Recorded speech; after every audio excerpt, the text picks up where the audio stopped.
Madam, you can start the recording. Okay? Yes, ma'am. Started. Yeah. Thank you. Okay, fine. Namaste and very good afternoon. Um, I will start with this session. Albert Einstein very famously said, and I quote, education is not the learning of facts, but the training of the mind to think. If our era is the next industrial revolution, as many claim, then artificial intelligence is surely of its driving forces. So, with this, I welcome our today's eminent speaker, Mr. Pritesh Tiwari. With this, of course, a big support, of course, our management team, Principal Dr. Devi Pawar sir, Vice Principal and in charge of self-finance, Dr. Seema Sape ma'am, Vice Principal Dr. Kaude sir, Vice Principal Sontake sir, Vice Principal and the life member of Kirti College, Dr. Minal Mapuskar Madam, and ICOEC Coordinator Matthew Sir. Though they have some busy schedule with that, they are not present here, but with their permission, I will thanks them. And I will request Akshata Ma'am to introduce our eminent speaker, Mr. Pritesh Tiwari. Over to you, Akshata Ma'am. Thank you, ma'am. Am I audible? Yes, ma'am, we Yes, can hear you. Akshata. Yes. Okay. Now, good afternoon, everyone. Pritish Tiwari. He is our alumni.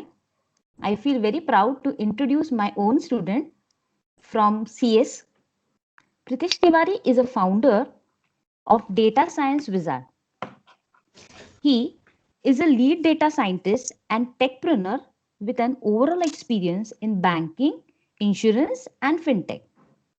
Sir is always excited and keen to learn new technological advancements and can have passionate discussion about data science, analytical business, use cases, leveraging the power of AI and automation. Sir has been authoring and reviewing many data science books. He's also been a data science advisor and mentor for a lot of data science institutes. Sir has conducted corporate training and workshops not only in India but also in UK. We welcome you, sir. Over to you, sir. Thank Thank, you. thank you so much, ma'am, for having me today. Thank you so much, all of you, for joining this session today. And yeah, probably we can start and then we can talk more about it. So I'll just start sharing my screen, ma'am. Just confirm if you can see, and then we can take it forward.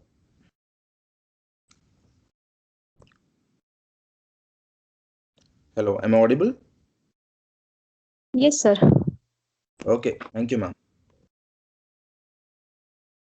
So I'll start as ma'am told, like today we are here just to talk about artificial intelligence, data science. So before like talking about what is data science, what is artificial intelligence, as the seminar is all about, I'll first start with talking some background about data science wizards and why actually we are into AI and what we think. So I'll take you in very short time about data science wizard. So I'll tell you what exactly we do. So we are in like year and a half old startup, and we are an AI company. Prominently we have our clients in banking, like talking about leading banks in India, leading insurance companies in India. We have also client in US and UK, and we are talking to a couple of other like government, like socially or government related projects as well in India. So talking about our core products that we have developed in-house, the AI products that I'm talking about, it includes chatbot, OCR, that is optical character recognition for KYC. It is one of the important like AI application that has been implemented since so many years in talking about any industry. If you talk about fintech, banking, or insurance, so OCR is a part of that. We also have one of our product which is Smart Form, when I say smart form, it's like when you go to like traditional bank and you do a form fill up, or you want to open an account. How you usually do that? You usually do it by filling up a form, right? So we converted that and we enhanced that entire form filling up journey with the help of AI, with the help of speech to text recognition. For example, you don't need to fill up the entire form. You just need to talk to the form. It will ask you, okay, what is your name? You will answer it and it will take it forward. uh, and similarly, like we have another product which is facial recognition. So facial recognition is our core component product that we have in the market. It has been utilized for various application. It can be used for attendance marking, it can be used for some other applications as well, like, but the base remains the same, that is facial recognition. The next is Aadhaar masking. So for the people who don't know like what exactly Aadhaar masking is, so as per the regulations by RBI and IRDA, any banks or insurance company cannot keep your Aadhaar card entirely in the back end. So even if you're giving you them images, or even if you're giving them the number, they cannot store it entirely. They will have to mask the starting 8 digit. And when I say mask, what exactly does it mean? It means like you have a 12-digit Aadhaar card, so the starting 8 digit should be hided, or there can be a black tape on it, or it can be something like XX, something like that, so that the bank guys also cannot see your Aadhaar number. So that is a privacy required. But imagine, like, we have given our Aadhaar card to banks and insurance companies since so long, and they are having it. And just imagine a big banks and insurance companies like SBI, or talking about PNB or RBI. So these guys are having a lot of images, which is Aadhaar images, and going back to those images, manually masking them is a huge task. For example, like if any bank is having a customer base of 2 to 3 crore customer base, then each of these customer are providing multiple documents on the daily basis. Sometime it can be Aadhaar card, it can be PAN card, it can be driving license, any kind of KYC, right? So it's a difficult task even for them to identify if a person has submitted the particular document, what kind of document it is, and then going back to that document, doing the masking and storing it back. So we created an AI based algorithm, and AI based basically a platform that identify if a given document is an Aadhaar card or PAN card or any other KYC. And if it is an Aadhaar card, again it will identify what kind of Aadhaar card it is, because since inception there are like more than 5 different types of Aadhaar card.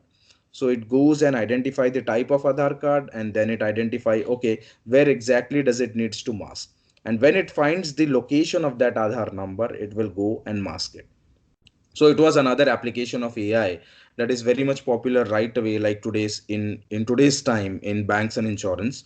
The next is video consent KYC. So for the people who haven't bought the insurance company, like bought the insurance, for the students, I'm telling you, of course, like teachers and parents, they know about insurance because they might have already bought it. So students like who haven't bought insurance, so before you take insurance from any company, so that insurance company require your consent in today's time. It is one of their mandatory requirement that has been put by IRDA. IRDA is a like a regulatory body. Like for banks, you have an RBI, which is a regulatory body. Since similarly for insurance company, you have IRDAI, that is a regulatory body. So they have imposed a rule on them that before giving any kind of policy, you need to take the consent of the customer in the form of video. So like, what does it mean? It's like making a video of your own, the same way that I'm talking about, like I'm talking to you on a video call, right? So I'll give my consent that, okay, I have bought this policy from XYZ insurance company, and I have bought this product,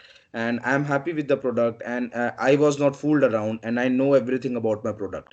So sometimes, so something this kind of consent that a customer needs to give before like taking the policy. So we created an entire end-to-end platform for this kind of insurance company, where the customer will come, it will give its consent, and that consent, it won't just a normal consent. We are doing multiple AI based checks in the back end. For example, we have utilized our own product which is facial recognition into it. We are checking if it is the same person who has given his KYC document, and it is the same person who is talking in the video or not. Like we are doing the facial recognition and the facial matching based on the KYC documents that we have got and the video recording that we are doing. So that is one of the most popular use case which is happening today in insurance and banking industry. So these are our some products which is there in like in market. Apart from that, we also have like so call center sentiment analysis. For example, you guys know call center, like all of you are having a SIM card, whether you have an Airtel, Idea, or Vodafone. Sometimes like anything happens, we call to the call center guys that okay, my internet is not working or something like that. But have you ever imagined like whatever you're talking to those guys, it is getting recorded in the backend and it is getting analyzed for many purpose. Like it can be analyzed to enhance the customer satisfaction. It can be analyzed to see how good a particular representative is doing. But all these things are getting analyzed after the call is getting recorded. Okay, after it is done, after it has been stored. So there is a team of analysts, there is a team of data scientists in the backend who are analyzing it and giving the reports to these business guys. But we came up and we created a product that will do the analysis real time. For example, if you are a customer and I'm the representative and we both are talking on the real time, I can tell you that how the conversation is going, whether the conversation is going good or whether the conversation is going bad. So based on this feedback, if like for example, if I'm the representative and someone else is my manager, that manager can monitor that okay, my representative has taken 200 calls or 300 calls on the daily basis. So out of this 200 calls or 300 calls, how many calls were positive and how many calls were negative, and was it positive because of the customer or was it positive because of the representative who is talking good things. Like for example, I'm customer, like or I'm the representative or you are the customer and you are very angry that okay, mera 200 rupees cut gaya, kyun cut gaya. Like you are very much angry, you're using abusive words, like so that entire conversation from that entire conversation we can identify okay, like this representative was calm and cool because based on the keywords and based of the tone that he was using, he is calm. And based on the keywords and the tone the customer is talking, he is not calm. That's the reason the entire call went as negative. But my representative was good, he wasn't talking anything bad. So this call is getting analyzed real time, it is not happening in the back end. So this product we created and we are enrolling it in the market very soon. Okay, so these are few of the products that we have created. I'll be also talking about more use cases of AI which is there in the market. So this was just to give you a glimpse what we as a data science wizards are doing in terms of products for the market. And talking about me and my other partners, we all of us are coming from banking and insurance background. So like whatever we create, like before starting data science wizards, I was working in like one of the insurance company as a lead data scientist, and before that I was working in one of the fintech organization again as a data scientist. So all of our experience are coming from banking and insurance. So that's the reason majority of this product that you can see, it has multiple use cases, but the major focus is on fintech like banking and insurance companies. Okay, talking about to the next style, the next one is services. Apart from the products, we also provide data science consultancy. Like we provide RPA, that is robotic process automation. Apart from AI, the another booming stuff for like IT enthusiasts should be our like robotic process automation. It has a lot of scope. See, by the name robotic process automation, it does not mean that you need to create those physical robots. It's nothing about that. It's creating a software that can automate the stuffs that has been done by the humans, which does not require any intelligence. It's a common task. For example, if you're a guy, a back-end developer, or a guy sitting in the back office who on the daily basis collecting some kind of data, doing some kind of operation and sharing the results. So initially for 1 day or 2 day or for 3 day you require the intelligence because you don't know that job. But if you're doing the same job for years and years, like for example for 3 years or 4 years or for 10 years, you're doing the same job again and again, that does not require any human like in basically the human intelligence. And like we think that utilizing human intelligence for something where we don't require intelligence is a waste of intelligence, right? So that is the reason we came up with this RPA, robotic process automation tool, that can identify what are the different processes in banks and insurance company that has been done by the humans, by the backend developers, by the back office guys, which does not require intelligence, and that can be automated easily. So that is one of our like services. The another services that we provide is software development. So we are also into software development, but at the end it is backed by AI. So any software that we create is backed by AI. So we are not into traditional software development. So we have partnered with one of the low code and no code partner. They are the largest in the UK and abroad, and the name is OutSystem. So we have partnered with them. For example, a traditional software development takes like 6 to 8 months to start the ideation, to do the development, to do the testing, and to deliver. But with the help of this out system, low code, no code, you require very little amount of programming. You don't require a lot of programming. Like if you require 10,000 lines of code to create a software A in a traditional programming, in this new platform, you can write that code in just not more than 200 or 300 lines of code. So the entire the entire life cycle to create this software and to deliver them has been reduced from that 8 months to 1 month or 1.5 month. Okay, so that is one of our services that we are providing. Again, the next one is quality assurance, QA, and testing. Testing is really important from any IT perspective, whether you are a bank, insurance, an IT company, manufacturing company, anything.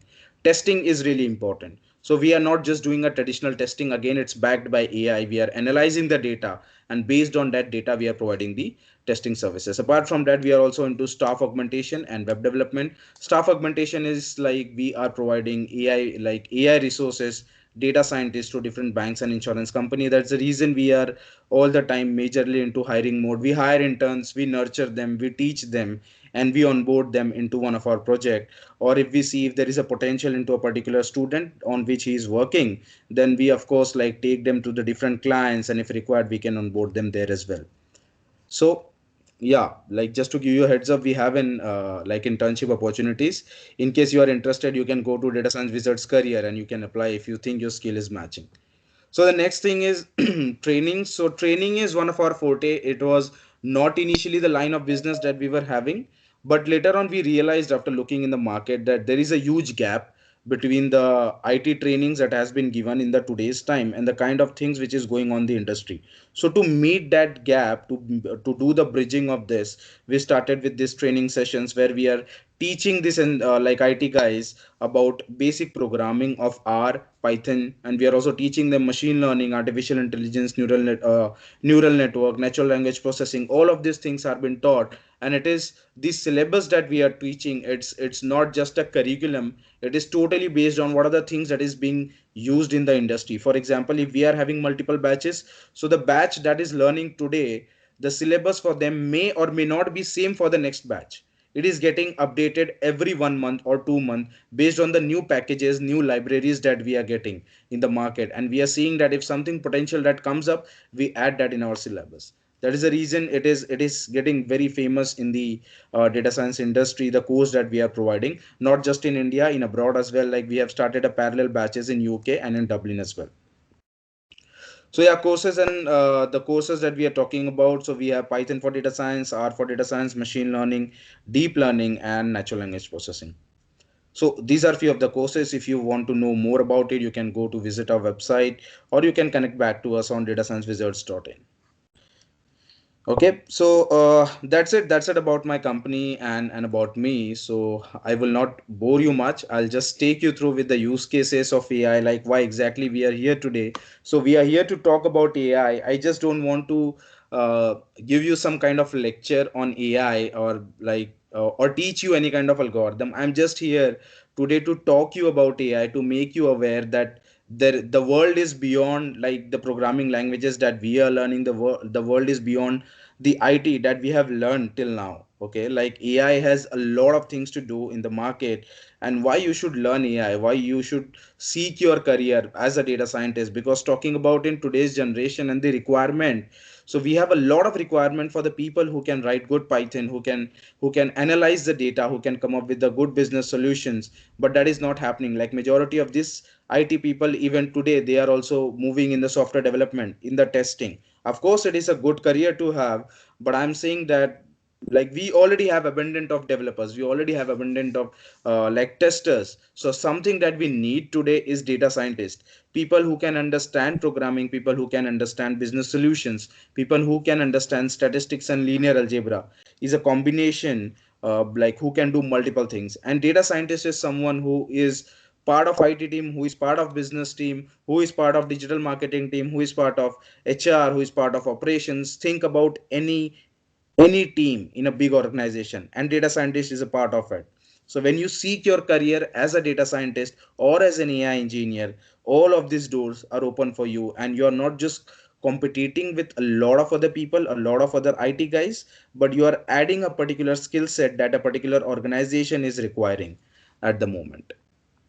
Okay, so I'll start.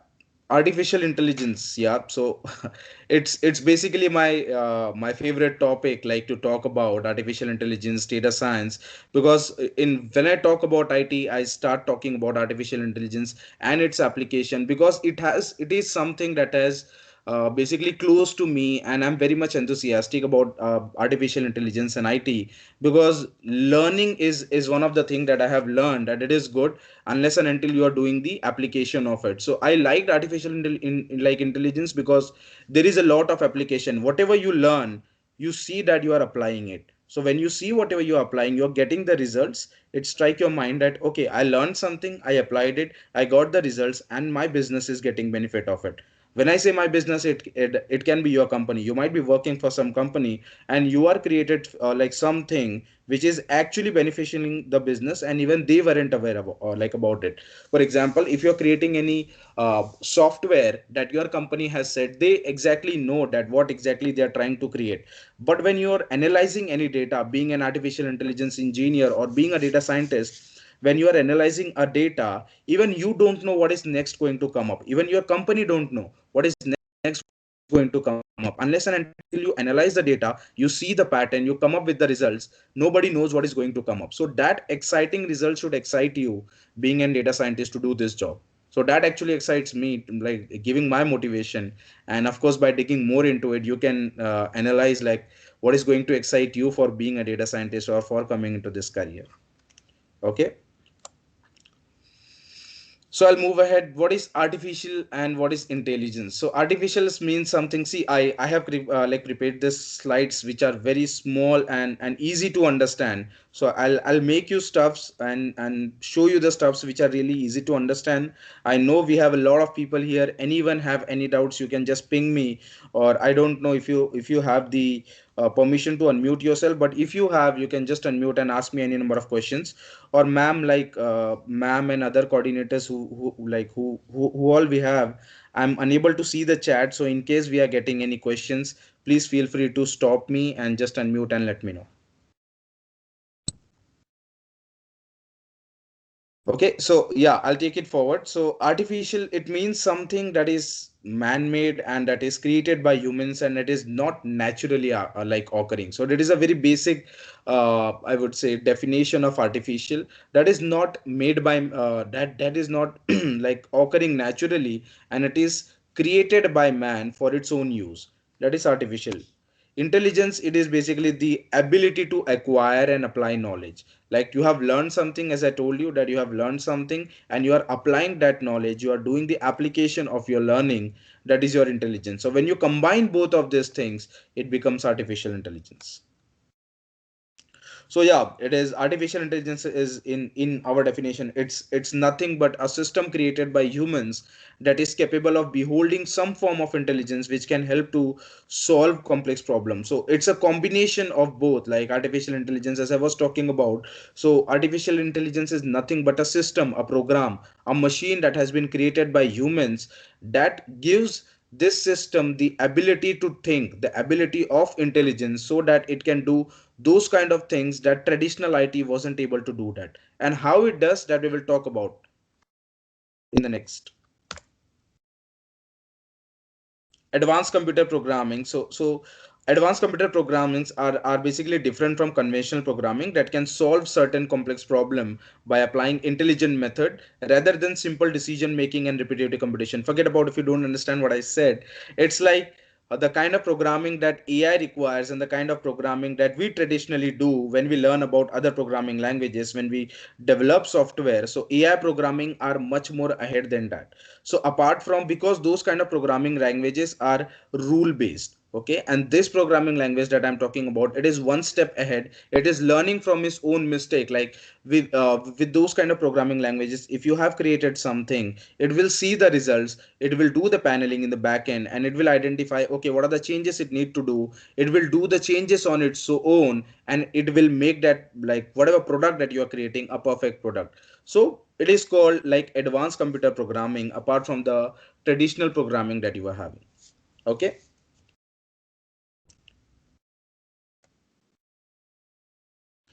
So yeah, AI is amazing and powerful. Of course, like if you see majority of the world, like talking about any banks or any insurance company, not just banks, insurance, talk about any domain, whether it is e-commerce, whether it is manufacturing or any domain, oil, gas, everybody is generating a lot of data. Like you cannot even imagine how many data we are generating, like on the daily basis, on hourly, or even in a minute. By the time we have started this meeting, like in a minute, I if I roughly remember, in just 1 minute we shared more than 1 billion text messages on WhatsApp. So that is a huge number, right? So where do you think like all of this data is getting stored? It is getting stored on some or the other places. We just don't bother, we just chat, and but all of this data is somewhere getting stored or getting analyzed for some kind of or the other purpose, right? So that is just one of the thing. The scrolls that you do on Instagram, or the scrolls that you do on Facebook, or the images that you post on the daily basis, or the things that you are sharing, it is creating some kind of persona of you, which is getting stored in the back end, that is going to be utilized for you only. For example, they will understand, okay, what kind of guy it is and what kind of things he is liking. Based on that, some kind of persona of you is being created and is being stored in the server.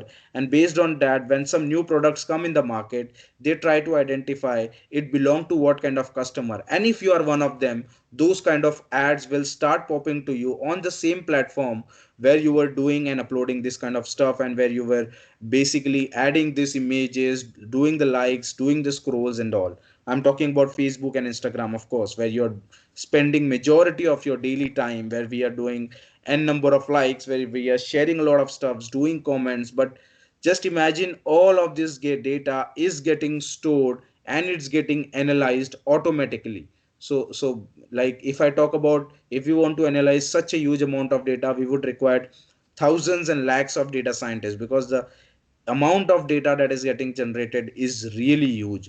So there was a mechanism, or there was a requirement to come up with some kind of mechanism that can automatically identify and analyze such a huge amount of data to give some proper business use cases and some business outcome out of those data. So that has been done by this giant Facebook, talking about or talk about Google or Amazon. Okay, so I'll move ahead and we'll see some use cases, what AI is doing to the world today and where we are leading. So just to give you one example, so few things that people used to talk in 1990s, the IT guys who were in 90s or early 2000s, the kind of situation that they used to imagine the IT can do in 2030 and in 2040, all of these things are done in 2020. So kind of imagination being in IT, that you can imagine the things that is going to happen in future, in 15 years, in 20 years, the span of it is really getting lesser, and those things you can see in just shorter span of time as compared to your imagination time, like whatever you might have imagined. So this is just one of the example. It's a small video I would like to see. Ma'am, you can just confirm, like if you can see when I click on it. Yes. Introducing Alpha 2, the newest member of your family. Can you hear the, like can you hear it? Yeah, we can hear the audio. Okay, ma'am, sure.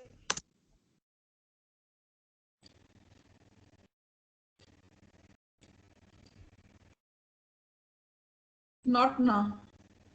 Nothing. Okay, you can't hear the video?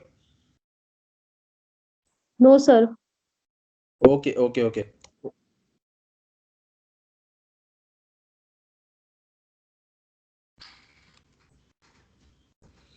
Yeah, so it was just an application of AI, where we are seeing that this robot has been created, and it is again, this small robot is having multiple use cases of AI. It is doing the voice recognition, it is doing the object detection, it is doing the chatbot stuff, like the chatbot, I'm sure all of you might be aware of the chatbot. So it is not just a chatbot, it is beyond that. It is chatbot in a conversational way with the help of speech to text plus NLP. This chatbot has been created and fitted into this small robot who is doing a lot of stuffs for you. For example, it can analyze and thousands and lakhs of document in 1 second, and if you want any answer it can give you, and it is already connected to the internet, and if you are asking any question it can tell you. If like you can tell him that okay, you watch this video and tell me if I'm doing the yoga whether my posture is correct or not. So it can help you even with that to analyze your posture, the way you are doing and the way it has already seen on the internet on that particular video, a particular posture that it has seen, whether are you doing the correctly or not. It can help your children to learn new things. For example, your children might ask any questions to them, and it will try to identify and try to understand what kind of answer it should give based by looking at the internet and by looking at the some rules that of course you have applied on this board. So it is one of the use case that I'm talking about, like that we have in the market as an AI. So why learn AI? Like since beginning I'm talking about why learn AI. So those were few of the use cases and few of the applications that I talked about. So that is the same thing I will talk something again. So basically why to learn AI, it when like once you learn AI or data science, it will basically inspire you by providing solutions to complex tasks. Like this is just an English, but once you really love it, and once you start developing AI algorithms or AI application, you will start liking it, because again you will see the only motivation being in AI is like when you create something, you see that that thing or that particular program or application is having a positive impact on the business. That's the reason it is important. So yeah, surround, it is something that will surround you with challenging problems to solve. So it is not just a traditional programming, or where you know that okay, I'm creating a software, I'm creating one of the module in, I'm not like degrading any other programming languages just in case, but I'm just saying that when you do traditional programming or create any software, then you know what exactly you're doing. For example, if you're creating any module in .NET or in Java, you know that if you get any error, what exactly it is. But when you do AI, when you do data analysis, being a data scientist, you don't know what is going to come up, because all the data, they are not same. Today I am analyzing some other data, tomorrow I will analyze some other data. So the base remains same, that we want to analyze data, we have a lot of data, we need to remodify, bring it in a particular shape, and give some use cases to the business, give some outcome to the business. So that is a challenge that you get on the daily basis, which cannot be same. For example, even for not me, I'm working in AI in so many years, but I haven't seen that I have already created something and that is going to help me again with my next project. Sometimes it happen that some chunk of your code that can be useful, but the learning that you get from the each project, it going to be differ always, as compared to other like traditional IT projects that I talk about. There also you have challenges, but those challenges would be different. Like it can be some kind of coding error, or you are doing some kind of integration that you haven't done in life, but all those things have been already learned and done by someone else, and you are just trying to replicate it. But when you do AI, this piece of data is just for you. You are the person who is first time seeing the data, you are the person who is first time working on this and experiencing it, and whatever results that you're gonna give, you're the first one. So that is something that excites you and give you the new challenge every day when you're working on any kind of data. Makes you curious about new applications, of course, like working on one of the use cases. Like if we are creating facial recognition, when we created this algorithm facial recognition, it was for basically one of the insurance company for their like attendance marking system. So their attendance marking system was just going to a particular portal, doing the user ID and password and do the attendance marking, right? So we basically replaced that with one of that traditional attendance marking with the facial recognition attendance marking, where being a employee, you just like while entering to the office, just stand in front of the camera, it will analyze you, and you don't even need to stand. While you're passing by, it will analyze, okay, that Pritesh Tiwari has passed on, and it will note down the time and it will mark the attendance for you. Okay, so that is again one of the use case. Be high in demand and provide well-paying jobs, of course. So like, of course, like you become the like cream top layer of any ice cream, if I talk about, and it is the highest paying job in IT in the market. That is again because you can have a lot of developers, you can have a lot of testers, but the bunch of data scientists is really less. And when you are someone who is less in the company, of course you will get highly paid. Yep. So yeah, interesting applications of AI. Before we move ahead on that, just let me know if you have any questions, like in students, or ma'am, if you would like to ask something that you think would be beneficial for students. Any use cases, like if you have come across any one of you, like uh, Akshata ma'am or Apurva ma'am, anyone.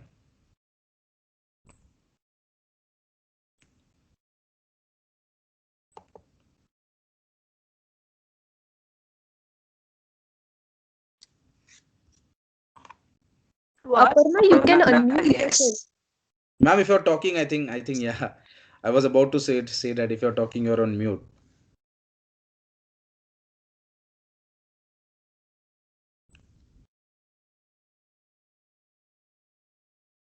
Hello, sir. Anyone is out?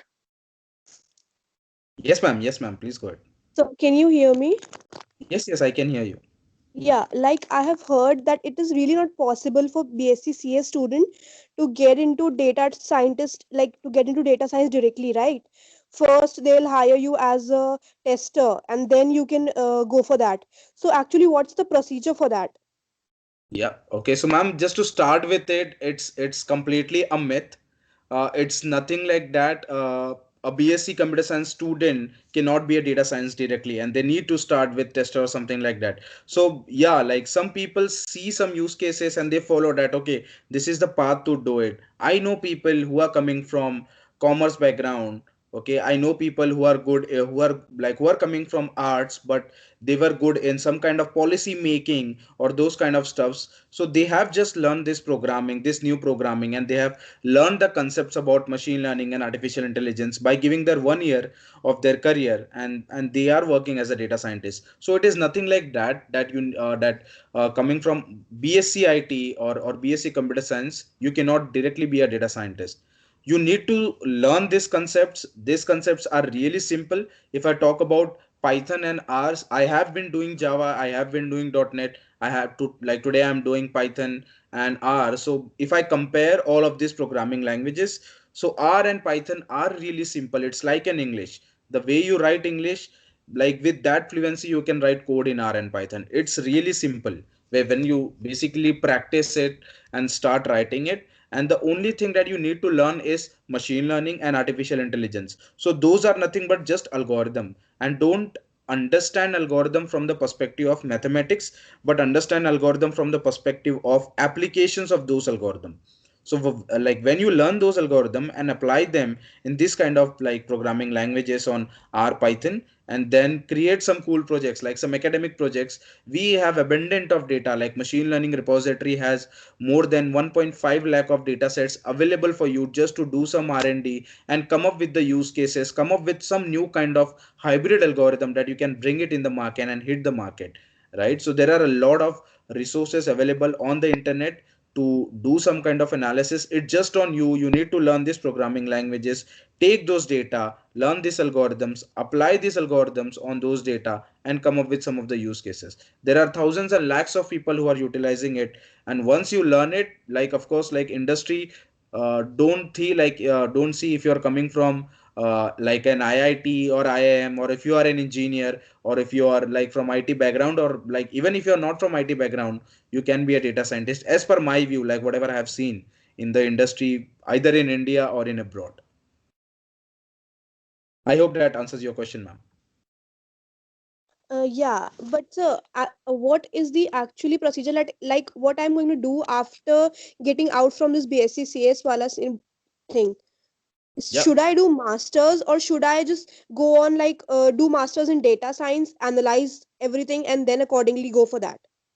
Yeah, so that's a good question. So I'll answer your question in two ways. Like we basically I'll start with again what exactly you want to do in life, right? First of all, masters and PhD is not at all mandatory to be into data scientist. The only mandatory thing to be in data science is to learning about these programming languages that I'm talking about, Python and R, learning about this concept. Even if you have done just the basic graduation, that is totally fine. Okay, and it's totally up to you. Like if you think that to learn this programming languages and to learn this entire thing you need to do a masters, then of course you can do a masters, because you cannot be into data science domain without spending some time into it. Like for example, if you have completed your graduation into something and you are just thinking that okay, by doing some part time or by just like allowing couple of hours per day or per week you can learn something and you can be a data scientist, so that can be a myth as per me. Because when you want to be into this field, you need to understand everything about it, all the nuances about it. Okay, so you need to spend some time. Even if you're learning R and Python, you need to understand what are the various libraries into them and what are the various use cases of these libraries that can be applied onto a particular data set and applications, right? So yeah, that's as per me. Like again, to summarize the entire question that you asked, masters or PhD is not really important. But yeah, if you feel to dedicate yourself 1 year, 8 months, 10 months for the study of data science, if you're going for masters, it is going to be really helpful. But it is not mandatory, of course. Like you can sit home and you can, there are a lot of contents available, there are a lot of institutes who are teaching online training for R, Python, machine learning, this kind of stuff. Even if you're learning from them, applying them, and like enriching your resume with various applications of this machine learning and artificial intelligence, you can go ahead. Okay. Yeah, thank you, sir. Yeah, no problem. Also for Yeah, the Pritesh, students, can like, I? yes ma'am, sure, please Yeah, go ahead. okay. Yes, of course, after Aparna's queries and all, which was of course valid and all, I will like to have one question is that as you told, ki, yes, this is a part of your interest. Okay, Yeah. this will be the part of your interest, and if you have an interest, then you can move with this concept. But you have done the education and of course your experience practically where you were working. With this, I will of course tell the students also, as Pritesh has mentioned, that you actually don't have require actually a particular say a graduation or the master degree, but you can do it with your own interest. There are some students who are going who is doing right now also, who haven't passed their TY, that is a BSc. And since this is a Srujan week, the third day of this Srujan, we have invited such students who are actually with their own interest of data science. They are doing a job right now also. In this pandemic they are earning 25,000. So with this, the question I'm supposed to ask is that Pritesh, how much the statistic knowledge should be there? As you told, it is a question of your interest, but after all, the data science, when we talk about all those data science techniques and algorithms, statistics plays a very important role. And you tell me how much the knowledge of statistic is very important for this data science. Sure, ma'am. So I would say statistics is a core heart of machine learning. Like you cannot apply machine learning or you cannot understand the outcome of it unless and until you like understand statistics. Let me give you one example. If you have a particular data set and you want to predict something, like I have a employee data set where I have a name of an employee, that age of an employee, the gender, the department he's working on, and a salary of that employee. So I have such a data set of 10,000 people. Okay, and then I get a new data set of 100 people, say, but the last column is missing, the salary column is missing, and my task is to predict the salary of these guys. Okay, I have created a machine learning problem statement. I think there's some background work. Let me just see. Yeah, it's fine. Yeah, so the problem statement here is to predict the salary of this guy. So like when you want to do the prediction of a numbers, it becomes a like problem statement of linear regression, or just a regression problem statement. Not just linear regression, it can be solved by any machine learning algorithm. So you can, like, based on the template and based on your programming knowledge, you can create an algorithm. It's totally fine. Like, it is easy to do that. It is easy to clean the data. Like, if you are strong with programming, it is easy to create this kind of machine learning if you are good with machine learning. But to understand and to interpret the outcome that you have got, and to go back to the business and talk to them that, okay, I have got this understanding from this outcome that I have created, the machine learning model that I have created, there you require statistics. Because if you don't understand statistics, you won't be able to communicate your results or interpret the results that you have created or that you have gone after, like, making this machine learning model.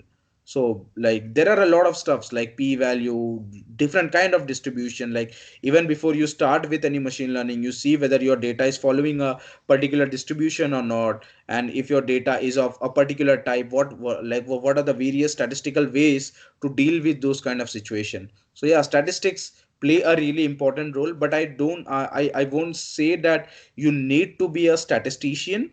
But yeah, some kind of statistics is required, some core statistics that is required for data science, that you need to learn. And again, I'm saying you that when you learn this statistics as an application of data science, you will enjoy learning these statistics.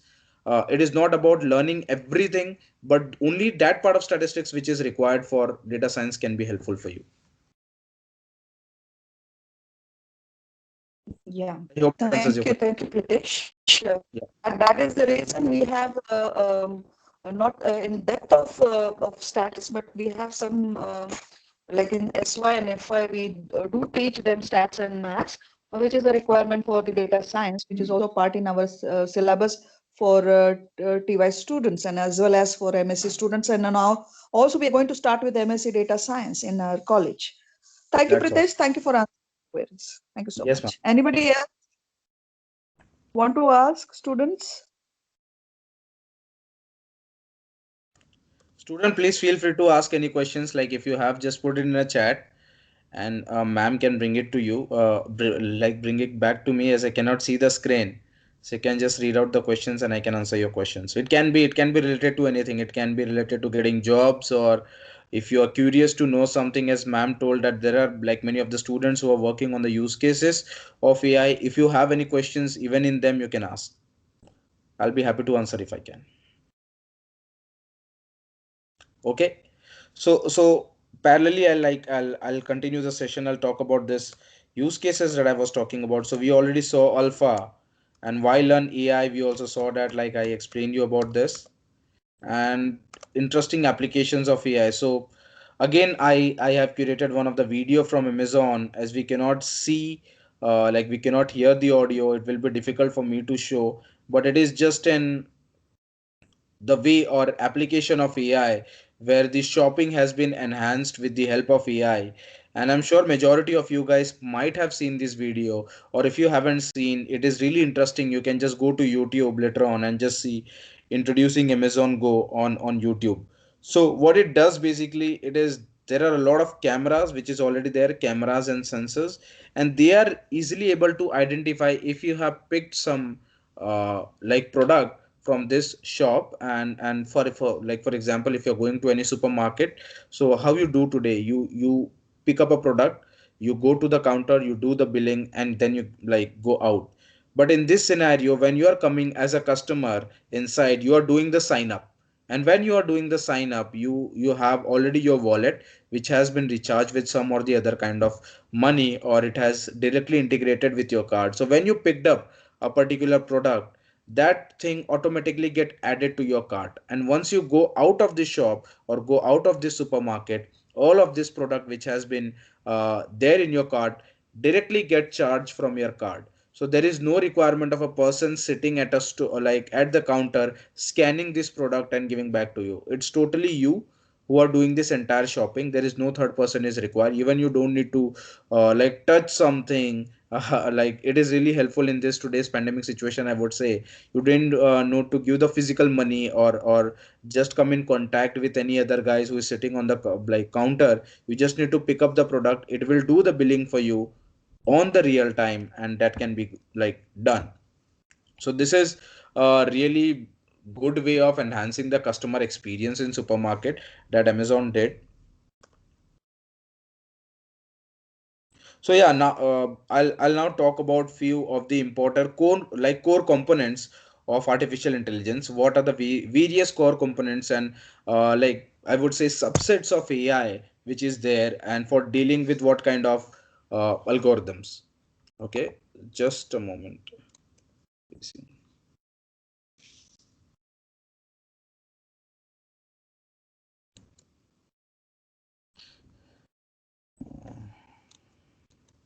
Yeah, we are here.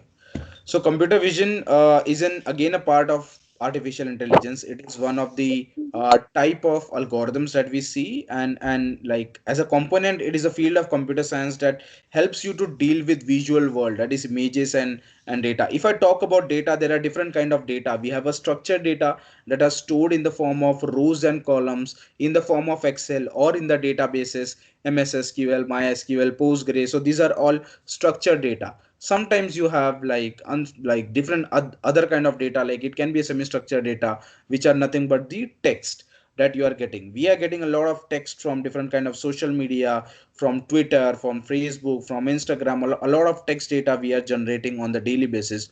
So that is one kind of data. The next kind of data is videos. So again, like we are creating a lot of content on the internet, we are posting, we are sharing with them. So how these images and how these videos are getting analyzed automatically, so that is happening because of CV, that is computer vision, that is again a part of AI, and it does a lot of stuff. So there are few applications that we will talk about that we do on this kind of images. So facial recognition, of course, is one of the application that I was talking about. Recognizing your faces, it can be for the attendance matching, or it can be again, I'll take the same example on which I was working about, on which we as a data science wizards were working about. It's about doing the facial matching on the KYC documents that you're submitting to a particular bank. So there used to be a team who is sitting in the back end as a back office that we say, and they are just analyzing that okay, a person has submitted an application, he has given his photo and he has given his KYC document as an Aadhaar card or a PAN card that contains our photo. So that guy, his job is to basically match this both images, and if everything is fine, it will say okay, the account has been created, loan has been granted, or something like that. So see this guy, so this thing, the job that this guy is doing, that actually does not require any human intelligence. It is just a vision thing that he is doing. He is seeing, looking at the things, and he is having some kind of output which he is sharing further, right? So that does not require any calculation, or I would say human intelligence in the back end. So that thing, this, I'm not saying that we can replace this guy entirely, but we can reduce his burden by replacing with the small task that he is doing of matching a photo, the photo that you have submitted as a part of your application, with the KYC document that you have submitted, with the help of this facial recognition. So again, this facial recognition, it can do the matching of this kind of photo for thousands and lakhs of application in just 1 hour or 15 minutes. But as a guy, how many application you can do in one day? I would say 100, 150, max to max 250 or 350, not more than that, right? So that entire tat to visually compare these images, for a human it's at least 3 to 4 minutes for one application. But when you talk in terms of AI, it is less than a second, I would say, for each image. So you can see we are saving a lot of time, we are saving a lot of human work that a normal person is doing. And of course, that is the reason this computer vision or AI is on high boom, because it is automating the redundant task with so easy that the enhancement can be seen by these guys. Okay. Object detection, of course, is one of the really important, I would say, use case of AI. Object detection means when you, as a person, you see something in front of you, you see a laptop, you see there is a coffee mug, you see there is a phone, there is a charger, you see something is kept, and you identify that thing, because since childhood you know that what a particular thing is called. In your nursery, in your childhood, they have teach you this is a chair, this is a fan, this is a TV, this is a computer like table, and this is a laptop, something like that. So we can teach the same thing to the computer vision as well, to the AI as well, by giving it the images and the label data. Okay, this is a computer, this is a bat, this is a ball, something like that. Each object can be learned by this AI, and next time when it comes in front of it, it can easily identify that okay, we have this object with the help of this object detection. And there are thousands of application of this object detection algorithm again. Okay, emotion analysis. So as I told you, we emotion analysis is again one of the application, and even we are using it in the in our latest product that I was talking about, call center sentiment analysis. So emotion analysis is something like when two-person are talking, or when only one person even is talking, identifying the emotions of that person by identifying the various movements that he is doing, by various expressions that he is giving, identify whether that person is happy or that person is sad, that person is really worried or joyful, something like that, is a part of emotion analysis. And it can be used for anything. For example, if I am a representative and a customer is sitting in front of me, and I'm trying to sell him some kind of product, I'm telling him ki sir, ये product का features ये है, वो है, इसमें X है, Y है, if you buy this product, it can be beneficial. And there is a constant camera that is identifying the emotion of that particular customer. So as a representative, I can see on my screen that a person who is sitting in front of me is not happy, okay, or is not is looking some kind of like he is having some kind of confusion, or he is sad, or he is not interested, basically the way I am pitching. So this kind of emotion analysis can be helpful, and it has like a lot of applications in the market.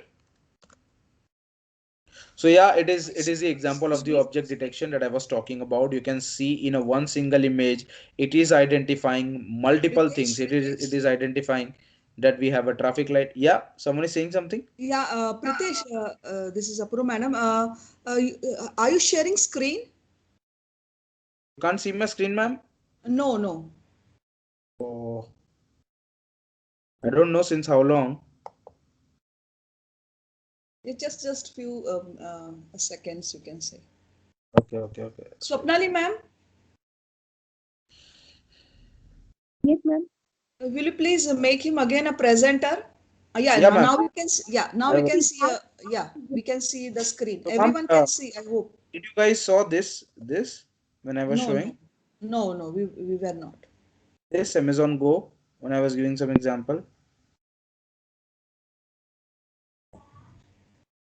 Yeah, Oh, so no problem. So I'll just take it forward again. So this is the like application that I was talking about, a computer vision. So facial recognition, object detection, emotion analysis. These are the use cases that I was talking about. Okay. And then again we have this image where we can see we have a traffic light, we have truck, we have car, we have a person over here. Hello, ma'am, can you hear me? Just let me Yes, know if sir. I'm okay. That's great. So this particular computer vision program can easily identify the various objects which is there into this particular image. It can easily identify this bicycle, this car. So you can think how it can be important. Like okay, the object detection is having happening, but why it is like important? So it can be done for multiple things. It can be helpful from traffic analysis perspective. It can be helpful from police perspective, and to analyze like what are the things which is going on a particular road. And even like it can do the detection of this plates, number plates which is there on the car. Like if I talk about Europe or here, so majority of the like traffic challan that we get is being automated. For example, if I'm doing the speeding limit, there is no traffic police is required who is standing at one corner and just looking at me whether I'm speeding or not. It is totally automated. We have different kind of cameras sitting at different traffic light. It is capturing the speed of the vehicle, and if the speed limit is high, it will easily able to capture the number plate and those number, and it will from the database it will retrieve that this car belongs to him, and some kind of challan would be sent back to that particular person at his home so that he can come back and pay the challan, something like that. So all of these things are automated, and this is happening because of computer vision in today's world. Virtual assistant, we are using it on the daily basis on our phone. We have Siri, we have Alexa, we have Google. All of these guys are enhancing our way of utilizing this kind of application. We have this Google Homes at our house, so it is helping us to answer whatever questions that we are having on the daily basis. So I don't need to talk about virtual assistant, we already know. But virtual assistant are how they are done actually. So there are a lot of text processing that is happening in the backend and the voice processing as well. Because when you say something, how a computer is understanding, when you say something, your voice is getting converted, like your voice is getting converted into text, and that text is getting analyzed so quickly, so real time, and the answer to that has been given by this system. So it is voice control and it understands the natural language. So I'm talking about NLP here, natural language processing. So as I talked about AI has computer vision for dealing with images data, for dealing with videos data. To deal with text data, we have this NLP, which is natural language processing. And in today's world, we have NLP plus NLU plus NLG as well, which is natural language processing, natural language understanding, and natural language NLG, which is natural language generation as well. To read the things which is there on the screen, to learn from it, which is understanding NLU, and then generating some kind of text from that text that it has understood, it is NLG. Okay.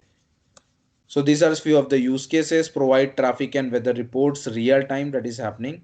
Provide real time information and news. This Alexa does it for us. If you just ask, okay, tell me the Google like weather report, it will be easily able to tell you. If you ask about any news that is there on the internet, it can quickly grab up that news and can speak out for you.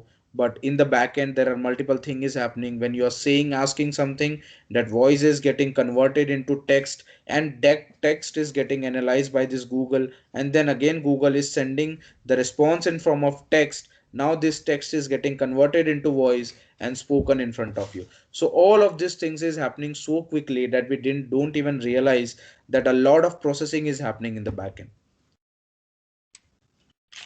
Control and the other smart home devices, so it is one of the same. So yeah, to achieve this, what we are using is natural language processing. Again, it's a field of computer science that deal with set of algorithm that helps to deal with NLP and journaling in it is basically used for text processing, or when you have text data. Then we have speech recognition. Again, it is a field of computer science that helps to deal with natural language processing. So whatever things that we are getting in form of text, we are converting the same into text, speech, to come up with different use cases. So it was again one of the use cases that I was supposed to show you, but unfortunately we cannot hear, so I'll just quickly skip it. Machine learning, again, it's the last part. So machine learning, like we talked about AI, again, I would say it's an application of AI only that gives the power and ability to a particular machine to understand a particular stuff without you being going there and explicitly coding for it. Okay, machine learning is like a child where you are just explaining it again and again, and next time when you ask the same question to that child, it will answer you because you have made it learn. So that is machine learning for you. Reinforcement learning, again, is a technique that is based on, again, a child mechanism, that is reward and punishment. For example, if a child is doing something good, you always reward them with a chocolate or with a love. And when he is doing something wrong, like a child, then we scold them, we punish them. So it is based on that mechanism. I'll explain you in with one of the examples. So what is a conventional approach or conventional programming approach is like you give data, you give rules, and then some kind of programming is applied, and then you get the output. So that is a conventional or traditional programming. But in today's world, you just give the data and output as well. You don't need to give the rules. So this machine learning will identify that, okay, when we have this kind of data and then we have this kind of output, what are the different rules or what kind of different correlation that has happened in the backend that is leading it to come up with some kind of output. So that rules has been generated in the backend by the machine itself. For example, when you're telling a child that okay, this is an apple, this is an apple, this is an apple, you're just telling that child okay, this is an apple, you're showing him an apple, okay, but you're not doing the processing in the back end. That processing is done by him. So what kind of processing is happening in his mind? That okay, a round red color ball type shape, whenever I can see that, it is an apple. So that processing is happening inside the child's brain, and that is happening automatically. You're not doing that. So that rules are getting set into child's brain automatically. Similarly, for machine learning algorithm, you don't need to set the rules. You just need to give the data and tell machine learning, okay, if these are the things are happening, this is the outcome. Now it's your duty to learn how it is happening. So machine learning algorithm will automatically do its own processing and do its own computation, and will understand the correlation between each of these possible outcomes, and will understand what are the basic rules behind them. Okay, so yeah, this is just an example. Like this is a fire, as I was talking about the reward and punishment. So you can see we have a fire, we have a child. So this child knows that if it goes not very close to the fire, but just goes close to the fire, it gets the warmth. So he know that fire is good now, right? As the child sees the fire, approaches it and feel warm. Now he knows that okay, this is in it's not a punishment, it's a reward. Like being in cold countries, getting some kind of warm is really good. So it knows that if I don't go very close to it, if I just stay some far away, I can get some warmth from the fire. So that is a reward. Okay, so it's a reward. So fire is a positive thing. So action is child going and approaching to a fire. Reward is getting the warmth, and learning is that fire is a positive thing. Whereas on the other hand, the child is approaching the fire, is getting too close to the fire, it touches the fire, and the hand of that particular child gets burned, and it understands that it is not a reward, it's a punishment. So what is the learning from that? That touching fire is a negative thing, right? So there are two outcome with the same constant object, which is fire, with two different learning or with two different approach. If you get too close to that fire, it is a punishment. If you just stay a bit away from it, it's a reward for you. So this is how the entire reinforcement learning works. So overall learning was, if fire is good if you maintain a required distance, as it produces warmth, but going too close and touching it may cause a burn. So this is how the reinforcement learning like learns. They have a particular reward associated to each action, and punishment as well. So based on the reward, they know which action they need to do. So yeah, how to, like we talked about artificial intelligence and its applications as well. Now the question is how to move ahead with it, like how to get it started. So learn programming languages, as I told you, learning R and Python, getting well versed with SQL programming languages. In today's world as well, if I talk, majority of these companies are storing their data in the databases, which is in SQL. So for an IT guy, learning an SQL is like a bread and butter. Even if you're a developer, tester, data scientist, anybody, it doesn't matter. You should know SQL and you should have a good grasp on SQL.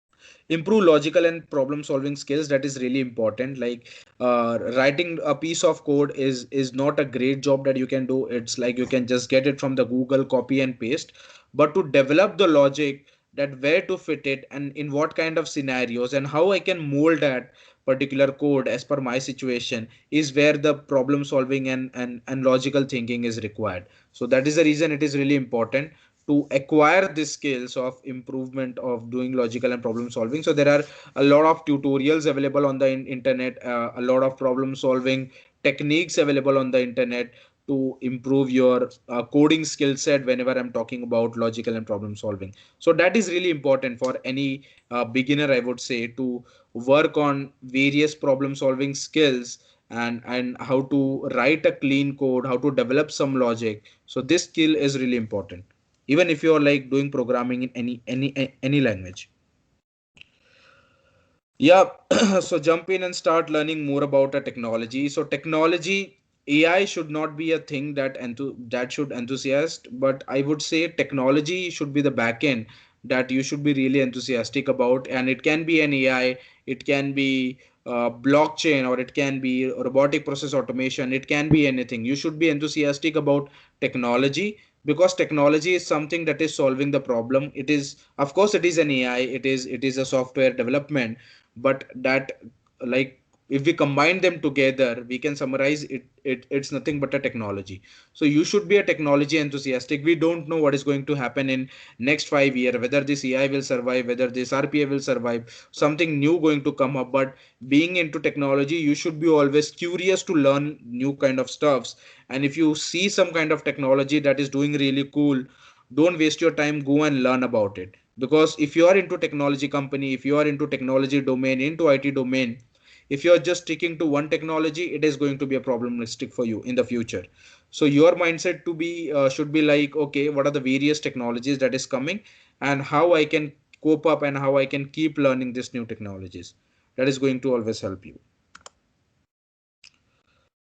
Yeah, never stop being curious. Of course, being curious is one of the most important thing that you can do. Like, curious to know anything. If there is any application, you should be curious. Okay, what are the basic core components of this particular application? How to stay in touch with AI? So what I usually do, like, I like getting new news about AI if something is happening. So one of the most important application that I use is LinkedIn, and I have followed a lot of like AI, machine learning, data science pages, from where I get to know if something new is happening. And if something strikes my mind, I immediately go and try it out, that okay, this is a new application with a particular new algorithm, let me try it out. So that is one of the way I do it. So I have just curated few of the things for you. Follow AI news. Like, there are multiple AI news channels on various social media, and like magazines, I would say. If you cannot subscribe to the magazines, there are many few magazines which are freely available for you to read, and they have an online subscription that you can get it and learn about them. Reddit is really important application where and these are the channels are artificial intelligence, deep learning, and machine learning. You can learn about them on the daily basis. You can learn thousands of the daily application, like thousands and lakhs of data scientists are connected over there, and they are sharing about their experience, about the new technology, new things that they are learning. Okay, so it is a good thing to follow. Subscribe to AI newsletters, like Import AI, the algorithm, the batch. These guys are really totally free of cost, and they are doing a good job. They are keeping you updated with the new trends that is happening in artificial intelligence and today's world. And of course, like, you can follow data science wizards on all your social media, whether it is Instagram, Facebook, LinkedIn, YouTube, Twitter, anywhere. We are there everywhere. We are generating a lot of like contents on the daily basis to keep you guys updated with all of the things that is happening on, like, in AI's world. So I think that's it from my side, and happy to be here sharing whatever I had from my side from AI seminars perspective. Now I'm open to the questions. If you have any questions, please like bring it along. I'll be happy to answer. Thank you, all of you. Thank you, ma'am, for this opportunity. Thank you. Thank you, Anyone? Pritesh. Yeah, anybody is having a question?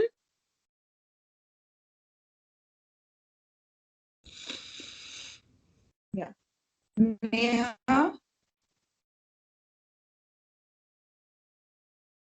Yes, Neha, you can unmute yourself and you can ask question. Okay, ma'am. Okay. Hello, sir. Good afternoon. Hello. No. So as you said, PG and masters are not mandatory. So if we want to work with data science, so we need to do some special course with Python or data science or machine learning, or Yeah. as it shown in first slide of your PPT, should we need to do some course, or the theoretical knowledge are enough for what we have learned in during our TY, SY, and FY? See, like, Being really honest, I haven't seen the curriculum what we have in the TI in today's curriculum of TY. I truly remember like Apurva ma'am told me to just have a look on the curriculum of the TY and the MSc guys, because she told me that there are like data science and big data components that has been added. It wasn't during my time when I was doing my graduation from Kirti, but today it has been added. So I'm not really sure on that. But talking about doing masters and PG is important to do to being into data science, I would say no. It is not really important to do masters, but it is important to do like some kind of like, if you're getting that knowledge from your graduation itself, it's really good. But if you think that it is not enough, then you should do some course or something which is concentrated towards data science only. Okay, because when we do masters or when we do our graduation, it's an entire graduation in computer science, so we have a lot of other things apart from that as well. We cannot just concentrate on one particular thing. Okay, but now if you want to make a career and if you want to make and move ahead onto one single thing, you need to learn that components fully, right? So for that I would recommend doing some course, not exactly masters. If it's totally your choice, if you want to do masters, it is not bad. You will get one degree and one entire year of I would say study for data science. But the only thing is required is doing study for that particular like topic, or having more concentration towards that particular thing. Like if you're work like if you want to be in data science, dedicating yourself your entire year just for that data science only. So that is important. Now from where you are getting it, either you are getting it from any institute, or if you are getting from your college, or by doing masters from somewhere, it's totally up to you.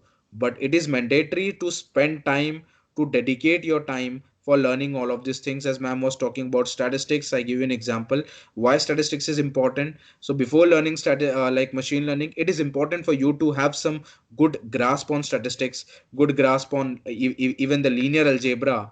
And then starting with programming languages, it is important for you to have good understanding of Python, good understanding of R. Then you start with your machine learning and artificial intelligence and NLP stuffs. I hope that answers your Okay, question. sir. Thank you. Thank you, sir. Thank you. Yeah, no problem. Yeah, anybody else want to ask? Yeah, I think I can see some hands are raised up.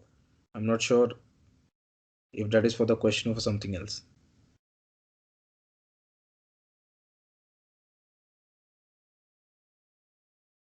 Guys, if you don't want to speak, you can Swapnal? just keep it in a Yeah, chat, and then we even that we can answer. Yep. Yes, ma'am. Swapnali, if you can see the raised hand, please take their name and tell them to unmute themselves.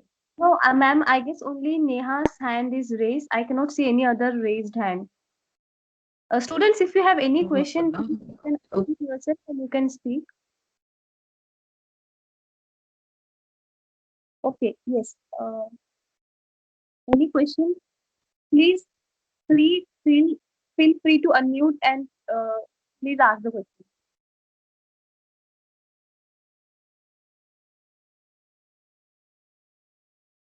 Okay, I think there is no other question. I think they are satisfied with the thing. Yeah. Let me announce one more thing. Even with the DSW, Of course, with Mr. Pritesh Tiwari, we are going to collaborate Department of CSIT and the DSW so that the MSc student will get internship. So that is the one task that is we are going to sign up the MOU in the coming days, and that is how the students are going to benefit. Yeah, that is one announcement. And thank you, Pritesh.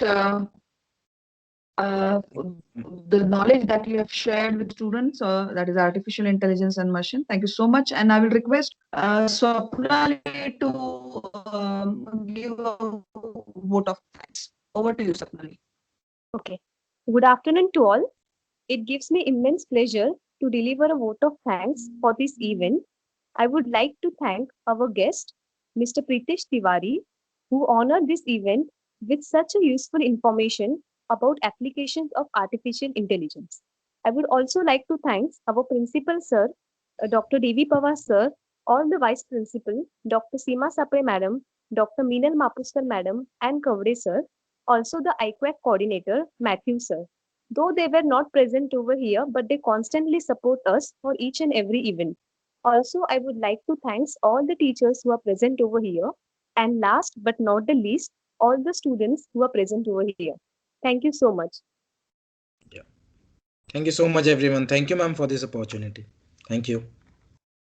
Thank you. Thank you so Yeah. much. Bye-bye. Everyone, Swapnali. Yeah. Okay, bye, Pritesh. And of course, one more thing I was about to say, even the Sandhya have joined our session, and I thank Sandhya also. She is a part of DSW. Thank you, ma'am. Thank you so much. Yeah. Thank you so much. I've been noticing you. Thanks a lot, Sandhya. Yeah. Thank you so much, Yeah. ma'am. My pleasure. It's a great opportunity to interact with students and give them knowledge about the raising field. Yeah, we would really hope that these students make a very good career in this. Yes, Yes. that's right. That's right. Yeah. So Thank you Sandhya so has much, been. ma'am. Thank you for the opportunity. Yeah. Yeah. Okay. Okay. See you. Bye. Bye. Bye, students. Everyone. See you. Bye bye. Yeah.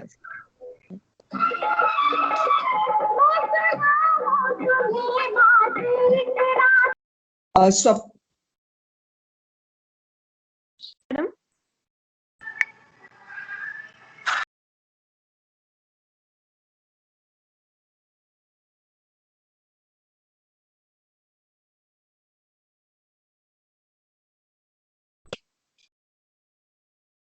Swapnali, end the meeting.